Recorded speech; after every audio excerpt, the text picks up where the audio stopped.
If it ain't broke, don't fix it. But if it is broke, something needs to be done. That's right. Amen. That's right.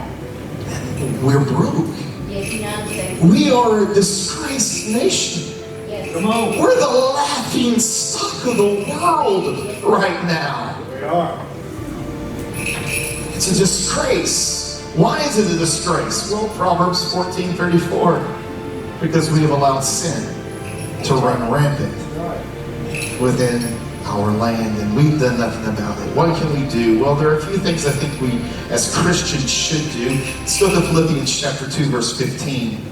Philippians chapter 2, verse 15. So that you will prove yourselves to be blameless and innocent, children of God, above reproach, in the midst of a crooked and perverse generation, among whom you appear as lights in the world. I don't see the church doing that right now, though. Come on, Pastor. Come on. We look just like them.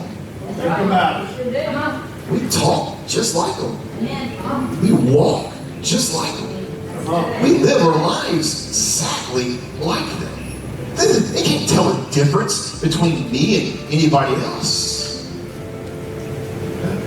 So are we walking blameless and innocent, the children of God, above reproach? Above reproach in a what? In a crooked and perverse generation. The problem is, the church today is just as perverse and crooked. That's right. Amen. Amen. The preachers being foremost. Yes. And so it's becoming difficult now to differentiate between a church and the world. That's right. And as we open the doors, we allow more of the world in, more of the humanistic ideas to come in, and they're flooding our pulpits, and they're being proclaimed from the pulpits. And now, when you hear a preacher preach, sometimes it sounds just like everything else you hear out there. That's right. And there is just as simply, there is no change. And so we are no longer lights in the world. We have become dark just like the world is. There's this idea of living pure in a society that thrives on immorality. Yeah. We don't hear that preaching anymore, though, do we?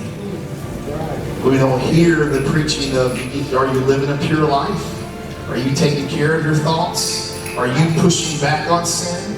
Are you resisting the temptations of the world? We don't hear preaching on that anymore. We just hear preaching of everything's fine, everything's good, you're okay, I'm okay, we're all going to slide into heaven. The devil is a lie.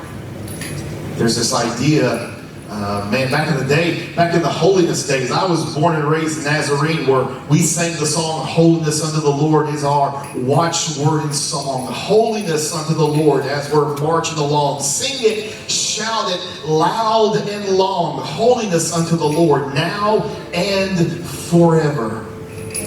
Come on.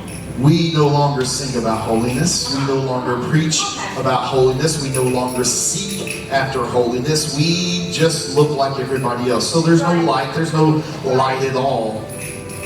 But there used to be a day where there was. And I believe God has called us back to a day. I know I sound pretty pessimistic up here today, but I'm going to tell you, I'm actually pretty optimistic. I actually do believe that there's coming a revival in the church. I really do believe, and I think right now, some that are falling away will be coming back soon. And will be rededicating their lives to the Lord. And I do